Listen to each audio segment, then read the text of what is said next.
大家好，我是于安。你现在看到的是国香园社区的吴语课堂视频教学节目。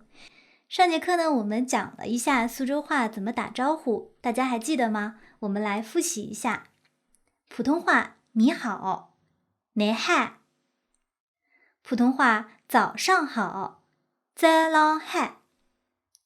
普通话很久不见，上月不见。普通话吃了吗？饭吃了。普通话吃了，吃咗。普通话还没，分了。你都记得了吗？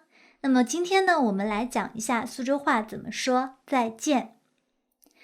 我们先来看一下第一个，再见，这是最常用的说法。苏州话说的是再会，再会，再会。那如果是一会儿见回头我们就要碰头的，苏州话叫下休会，下休会。明天见，我们说的是明朝会，明早会，明早会。这边呢要跟大家说一下，普通话当中说的都是再见，什么什么时候见。苏州话当中呢都是再会，什么什么时候会。然后我们再来看一下这个一会儿见，苏州话叫下休会。这个字普通话当中不是很常见，但是苏州话当中呢经常会用到，它的意思是晚和迟，所以下休会就是迟一些再见，也就是一会儿见。好了，那大家再跟我来读一下怎么来说再见。